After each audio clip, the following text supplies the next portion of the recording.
Всех вас рада приветствовать на этом мастер-классе. Сегодня мы свяжем вот эту вот шикарную, просто обалденную кофточку.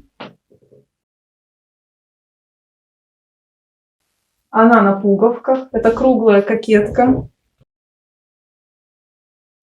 Кофточка вяжется ажуром. Она очень нежная и женственная. Использовала я вискозную пряжу. После стирки она не изменилась. Наоборот, стала такой более струящейся, такой обволакивающей, очень удобной. Кофточка максимально женственная. Она укороченная до талии. Смотрите, если, допустим, вы не обладательница стройной осиной талии, то вы можете сделать эту кофточку по низу более прямой. То есть не выполнять после резинки прибавки. И сделать ее подлиннее, более прямой, оставив такие же рукава. И вот эту вот очень красивую женственную планку с пуговками. Ее можно полностью застегнуть. Она тоже смотрится очень красиво.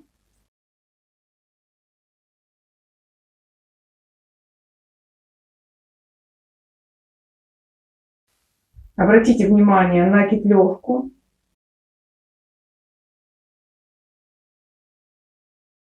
Очень хорошая посадка по рукавам и по спинке.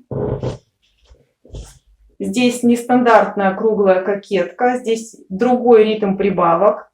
И эта круглая кокетка может вязаться именно вот такой вот резинкой. Давайте сейчас приступим к расчету выкройки, и я вам все расскажу. Вязала я кофточку из пряжи Лючия от Camtex 160 метров на 50 грамм. Купить эту пряжу можно в интернет-магазине Ажур. Ссылочка на магазин в описании под видео. Брала я спицы 3 миллиметра.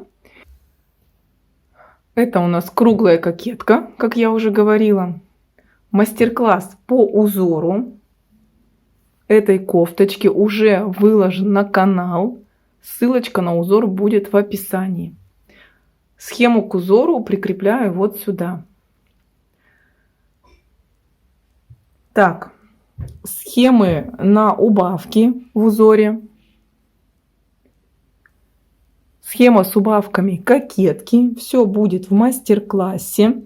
Если вы хотите схему отдельно в формате PDF, в таком же типе, как схема на узор, то это будет платно. Стоит она 50 рублей. То есть туда входит схема на сам узор, схема на убавки. Она двойная, потому что у нас листик либо с правой, либо с левой стороны. И схема идет двойная на оба случая. И также идет небольшая схема о том, какие нужно снять мерки и какие из этих мерок мы выполняем расчеты. И размеры всей моей кофточки также будут в этих схемах. Саму кокетку и убавки мы, конечно же, свяжем в видео. Но если вы хотите, я как сказала, уже схемы, то пишите мне об этом в комментариях под видео. Стоимость схем 50 рублей. То есть совсем ничего. А труд проделан очень большой, девочки. Все схемы отрисованы на компьютере, а не от руки.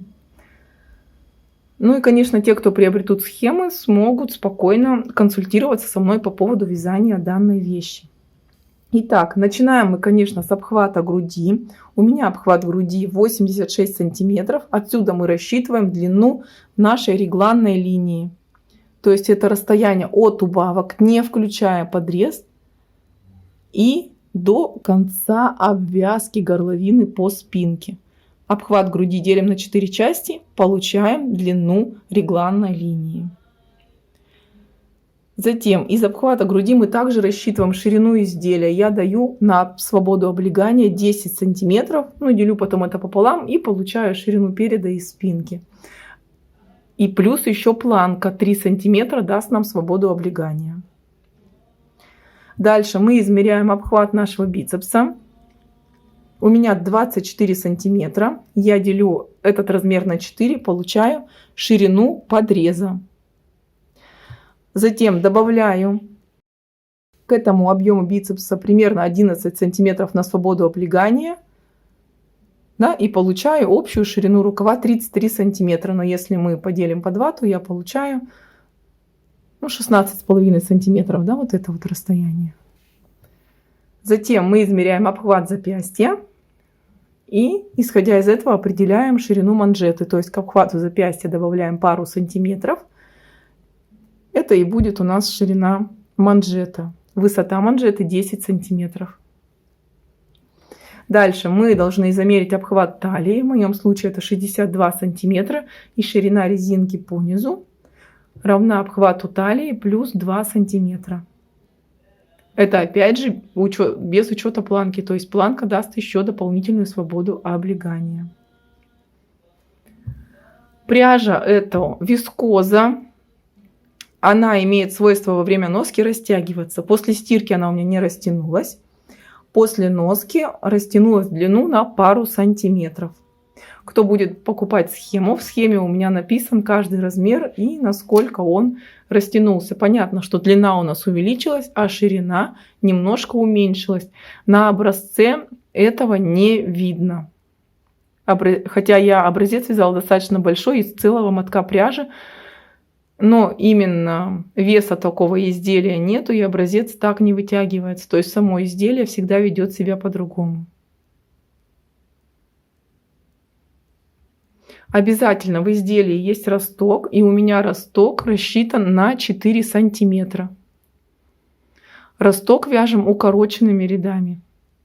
Здесь используется, как я уже говорила, нестандартная круглая кокетка. Она вяжется именно резинкой, которая сначала выполняется как резинка 2 изнаночных на 1 лицевую.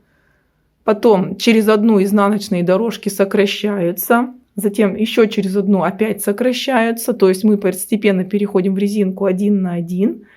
И затем эту резинку 1 на 1 еще сокращаем. И таким образом стягиваем кокетку. Про все убавления я подробно расскажу в самом видео. Смотрите, как мы рассчитываем именно эти убавления. То есть у нас уже есть длина регланной линии. И первая часть кокетки до первых убавлений составляет 2/3 от этой регланной линии.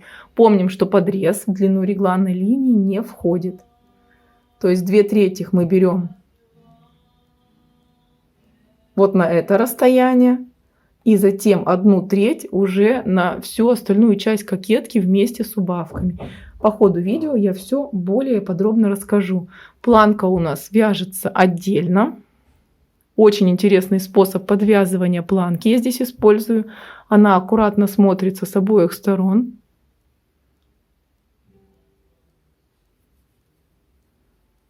Не топорщится. По горловине идет ложная кетлевка. Аккуратно смотрится с обоих сторон. По изнанке кокетка как выглядит. Видите, здесь двойная лицевая дорожка. И постепенно она сокращается. Вот она перешла в 1. Следующая дорожка чуть попозже перешла в 1 лицевую. И, конечно, здесь виден росток.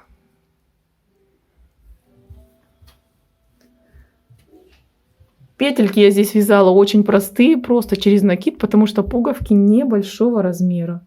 Они сантиметр в диаметре, пуговки на ножке.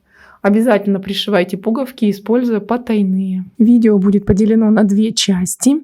В первой части мы свяжем рукава и тушку, то есть до кокетки. А во второй части уже выполним кокетку, планку и ложную кетлевку. Изделие у нас вяжется снизу. И давайте приступать. Вязание начинаем снизу, с резинки. Петли набираем имитацией итальянского набора. При помощи воздушной цепочки, выполненной крючком. При таком методе нужно набирать петель 2 раза меньше необходимого. Мы поворачиваем воздушную цепочку изнаночной стороной к себе. И вот под эти протяжки вставляем спицу. И вытягиваем рабочую нить, таким образом набираем петли. У нас раппорт узора 8 петель, плюс 1 петля для симметрии и плюс 2 кромочных. После резинки раппорты узора должны разделиться на перед и полочки, а также необходимо равномерно вписать прибавки для этого узора. Поэтому количество набранных петель должно быть кратно 32, плюс 1 петля для симметрии и плюс 2 кромочных. Я наберу 259 петель. Но так как метод требует набрать в 2 раза меньше, то есть я буду набирать на воздушную цепочку 130 петель. Как выполняется такой набор петель, я вам здесь подробно показывать не буду. На канале есть мастер-класс, ссылочку оставлю в описании, посмотрите. Я уже выполнила набор петель. Получается вот такой округлый край, как при итальянском наборе. Воздушную цепочку нужно будет распустить. Всего у меня сейчас на спицах 195 петель. И я сейчас буду вязать 10 сантиметров скрещенной резинкой 1 на 1. Кромочную я петлю снимаю. И лицевые петли, они у меня лежат передней стенкой ко мне. Я их вяжу за заднюю стенку, чтобы они получались при провязывании скрещенными. Изнаночные также у меня лежат передней стенкой ко мне. Я их подхватываю за заднюю стенку и провязываю обязательно изнаночной классической. Иначе резинка будет перекашивать полотно. То есть лицевые вяжем за заднюю стенку, чтобы они получались скрещенными. Изнаночные вяжем также за заднюю стенку изнаночными классическими. И таким образом вяжем все ряды. Я провязала 10 сантиметров скрещенной резинкой. Посмотрите, вязание держу к себе так, что у меня первая после кромочной петли идет изнаночная. Это будет лицевая сторона резинки. Сейчас мы будем вывязывать узор. Мастер-класс по узору уже есть на канале. Ссылку оставлю в описании. Сюда сейчас вам на экран выведу схему узора. Еще один момент. Нам после резинки нужно будет сделать прибавление, потому что сам узор имеет практически такую же плотность, как резинка. Поэтому, чтобы наша кофточка красиво расширилась, мы сделаем прибавление. Прибавления у нас будут скрытые. Обратите внимание на схему. Первый ряд узора между накидами 5 петель. Мы в целях прибавки между накидами свяжем 3 петли. Обратите внимание также, в следующем лицевом ряду эти петли просто провязываются вместе. Там 7 петель вместе. Так как мы на 2 петли убавим, у нас будет просто 5 петель вместе. А дальше уже будем вязать по рисунку, как и полагается. Будет, то есть, по 5 петель между накидами. Если мы будем все раппорты делать с прибавлениями, у нас будет слишком широкая кофточка, поэтому прибавления мы будем чередовать. Для этого нам необходимо было набрать количество петель кратное именно 32 плюс 3, чтобы эти прибавления красиво и органично вписались. В итоге у нас получится, что вообще раппорт 8 петель, а мы будем некоторые раппорты делать по 6 петель. И смотрите, как мы распределим. У нас будет в начале 2 раппорта по 6 петель, затем 8, потом 4 по 6, 8, 4 по 6, 8. И так до конца. И закончим мы вязание опять же 2 раппортами по 6 петель. Если у вас количество петель кратное 32 плюс 3, то есть это 1 петля симметрии и 2 кромочные, то у вас впишется такой ритм прибавления.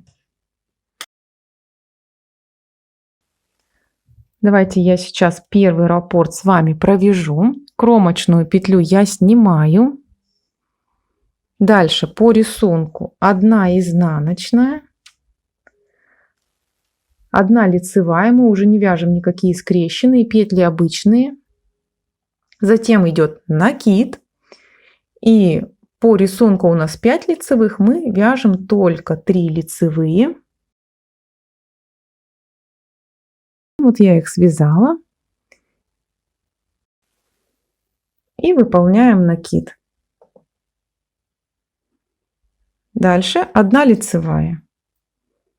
И вот таким образом у нас сейчас будет 2 раппорта подряд. То есть между накидами у нас не 5 лицевых, а 3. Это будут наши скрытые прибавления.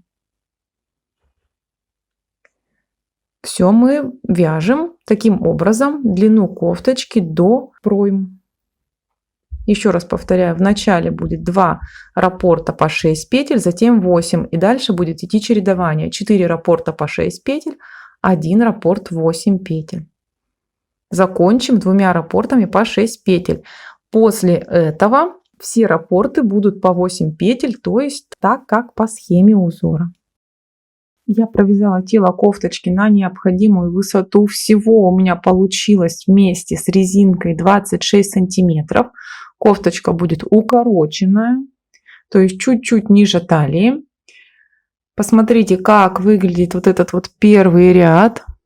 Если присмотреться, то вот он листик, и он по резинке занимает только 4 петли. Мы можем увидеть. Раз, лицевая, 2 изнаночная, 3 лицевая и 4 изнаночная. На самом деле провязано 5 вместе за счет того, что здесь еще есть накид. Вот видите отверстие. Благодаря такому провязыванию узора первого раппорта у нас после резинки идет расширение и кофточка имеет объем. Я здесь повешала маркеры, то есть просто разделила все петли на 4 части и по одной части отделила на полочки, и 2 части это спинка. Теперь нам необходимо связать рукав высотой до проймы.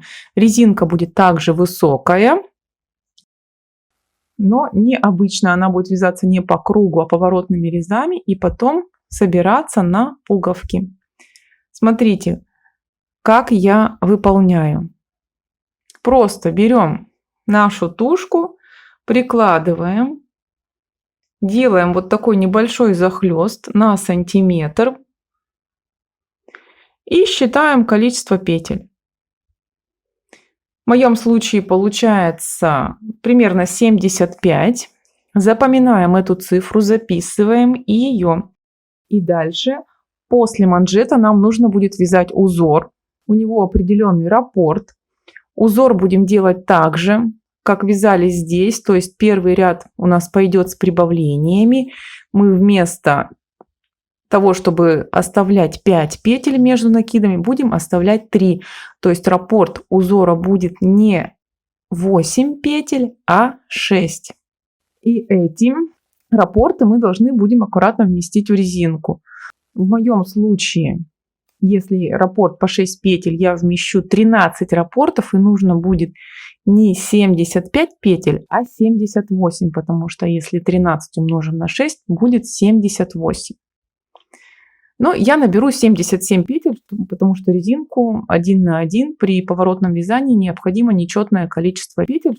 Смотрите, получилось 13 раппортов. Тоже по нашим полочкам отсчитываем 13 раппортов и примерно представляем, хорошей ли ширины получается сам рукав, или вы хотите поуже, или наоборот пошире. Меня эта ширина устраивает, поэтому я сейчас набираю 77 петель, также используя точно такой же наборный край, как по низу кофточки. Вяжу 10 сантиметров скрещенной резинкой 1 на 1 и затем перехожу на вязание узора и вяжу узором до проймы. Обращаю внимание, что делаем также небольшие изменения, сокращая раппорт узора до 6 петель. Я уже связала манжет на высоту 10 сантиметров. Обращаю внимание, что лицевая сторона та, где у нас первая после кромочной петли идет изнаночная. И в конце у нас тоже перед кромочной есть изнаночная.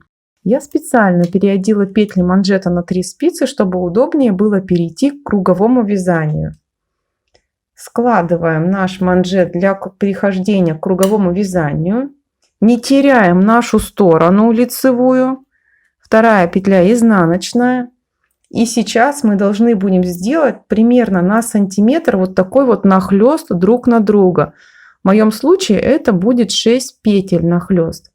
Смотрите, если вы вяжете правый рукав, то в этом случае правая половинка кладется на левую. Если вы вяжете левый рукав, то тогда, соответственно, левую половинку кладете поверх правой. Давайте мы начнем с правого рукава. И вот таким образом правую половинку манжета кладем поверх левой. И сейчас 6 петель будем скрещивать. То есть мы сначала будем надевать петлю с одной спицы, потом петлю со второй спицы. Чтобы это было удобнее делать, мы сейчас петельки переоденем. Вот эти 6 петелек переоденем просто на булавочки. Посмотрите, крайние петли я надела на булавочки. И теперь я беру круговые спицы, которыми буду вязать. Спицы также 3 миллиметра. И что я делаю? Обратите внимание. Беру одну петлю с одной булавочки.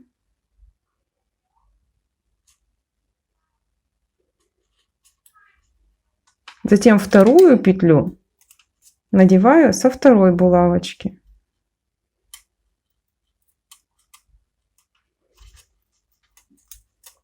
Вновь возвращаюсь к первой.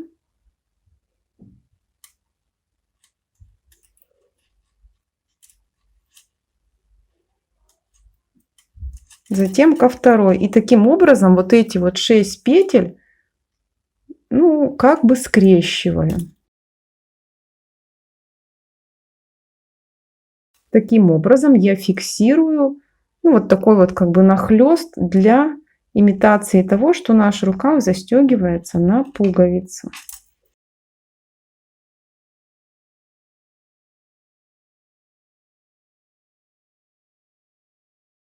Посмотрите, что получилось. У нас образовался вот такой вот нахлёст.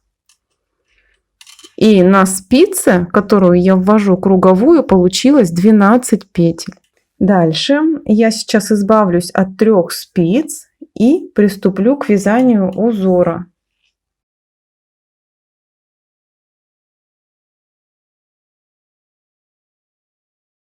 Я надела все на одни спицы. У меня рабочая нить возле левой спицы. Это, конечно же, неудобно, поэтому я одну петлю просто пересниму. И теперь мы начинаем вязать наш узор, опять же с прибавлениями, точно так же, как мы делали при вязании полочек и спинки.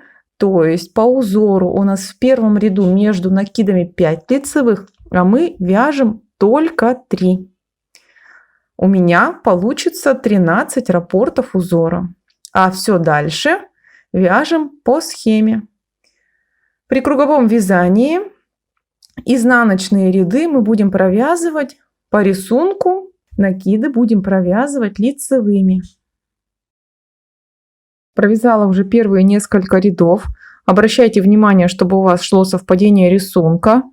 Лицевые вот эти вот дорожки между ягодками или листиками. И вот смотрите, я уже вывязала основание для следующего такого листика или ягодки. Оно уже из 7 петель. То есть дальше мы вяжем раппорты узора по схеме. Вот такой получился нахлёст. И сюда мы потом пришьем пуговки. То есть петелек здесь не будет. Будет такая имитация того, что рукав расстегивается. Вяжем на необходимую высоту рукава. Я вывязала рукав на нужную длину. Вот посмотрите, получился разрезик здесь с нахлёстом. Мы вот так вот складываем разрезик. Вот этот разрезик должен идти по этому месту возле косточки. Грубо говоря, вот так вот. И теперь мы должны будем определить по рукаву то место, где у нас как бы будет шов у рукава боковой, то есть там, где будет подрез. И в это место вешаем маркер. У меня как раз между двумя раппортами. Далее мы будем отделять подрез. Подрез равен 1/4 обхвата бицепса. У меня это 6 сантиметров, и примерно вот так вот 2 раппорта будет подрез. То есть от маркера в одну сторону раппорт и в другую. Точно так же мы вяжем второй рукав. Обратите внимание, что здесь нахлёст в одну сторону, на втором рукаве нахлёстик идет в другую сторону. Я уже здесь даже пуговки пришила. Точно так же отметила то место, где и будет идти как бы боковой шов рукава и где мы будем выполнять подрез. Дальше мы берем нашу готовую перед и спинку. Посмотрите, я закончила вязание таким образом, чтобы мне начинать было с лицевого ряда. Так будет удобнее. Здесь у нас уже висят маркеры. И также мы делаем подрез, то есть один раппорт в одну сторону, один раппорт в другую сторону. Я сейчас вяжу до начала подреза То есть не доходя один раппорт до маркера, и буду присоединять рукав. Я довязала до подреза. Вот одного раппорта не хватает до маркера. И еще обратите внимание, вот я закончила перед и спинку, у меня листочек сдвинут в левую сторону. И по рукаву обязательно точно так же закончите, чтобы листочек был сдвинут в левую сторону для продолжения узора. Дальше петли подреза мы переодеваем на спицу. Вот посмотрите, у меня изнаночная петля осталась напереди, как бы на полочке. И начиная с лицевой я снимаю петли подреза. Кстати, ширина подреза равна 1,4 обхвата бицепса. У меня это 6 сантиметров. И примерно 2 раппорта. Так, как я уже сказала, начался у меня подрез лицевой петли. И закончить необходимо точно так же. Вот я сняла по лицевую петлю. И вот изнаночная петля остается на спинку. Дальше берем рукав. Обратите внимание, возьмите нужный рукав. У меня идет правый, потому что рукава у нас отличаются. И также мы должны скинуть с рукава петли на подрез. Обратите внимание, чтобы совпадал узор. Здесь у меня закончена изнаночной петлей, значит здесь я должна начать с лицевой петли, а изнаночная идет на подрез. И здесь закончится подрез также изнаночной петлей. Сейчас мы провязываем петли рукава по рисунку. Я провязала петли рукава. Вот у меня остался подрез. Обратите внимание, он начался с изнаночной. Ну и закончился изнаночной. Откладываем петли подреза. И дальше переходим к вязанию спинки.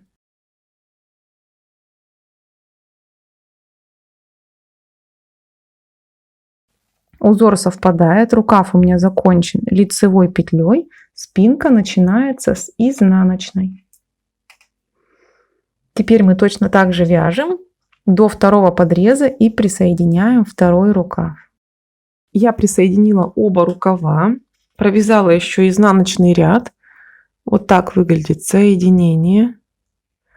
Сейчас мы вяжем по рисунку до того ряда, как нам придется провязать 7 петель вместе.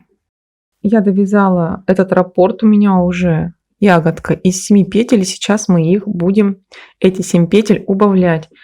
И будем убавлять раппорт узора со стороны переда и спинки перед рукавом. То есть вот этот раппорт. И здесь мы будем не 7 петель провязывать вместе, а 8. То есть сейчас я вяжу по рисунку вот до этого раппорта, который последний по переду. Вот у меня последний раппорт по переду, и здесь мы провязываем вместе не 7, а 8 петель. То есть сокращаем раппорт узора и формируем как бы пройму. Накиды никакие не делаем, сразу же переходим к вязанию следующего раппорта. И таким образом мы провязываем 8 петель вместе со стороны и переда, и спинки возле рукавов. Рукава не трогаем. Рукава вяжем по рисунку. Я довязала ряд с убавлениями. В итоге убавила 4 таких ягодки, то есть 2 со стороны спинки и по одной с каждой полочки. Теперь у меня идет изнаночный ряд, я его вяжу просто по рисунку.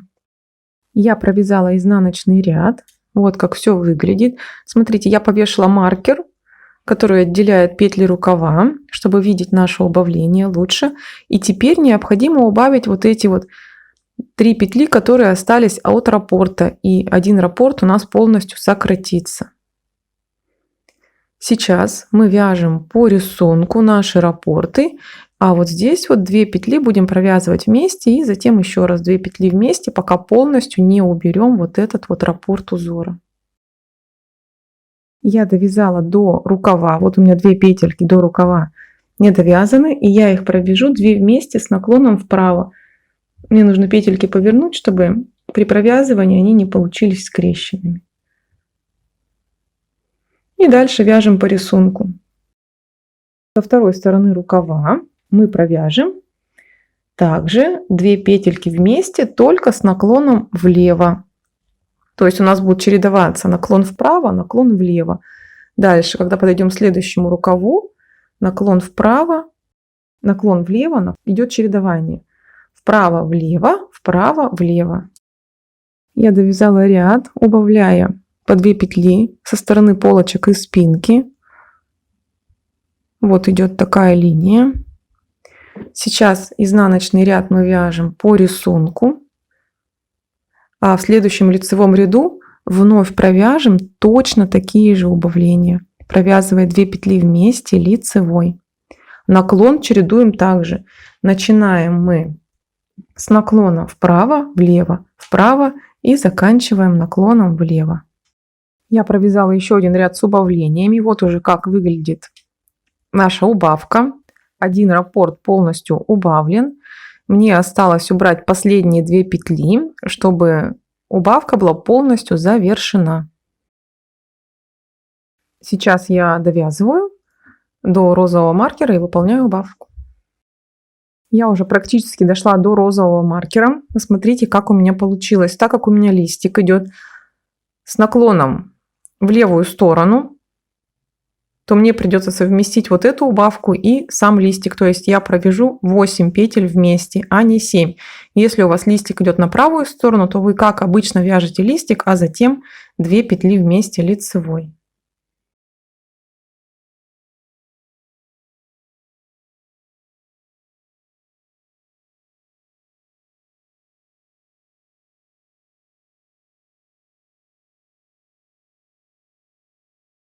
Видите? И 8-ю петлю тоже накидываю. Все такие убавления мы выполняем опять с обоих полочек и по обе стороны спинки. И довязываем ряд до конца. Вот, кстати, посмотрите, со второй стороны рукава убавка будет выглядеть чуть по-другому. То есть здесь я сначала провяжу 2 вместе.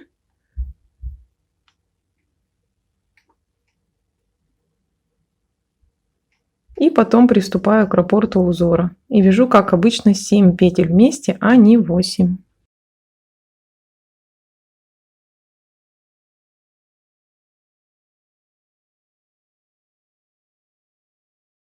Ну все, довязываем этот ряд до конца.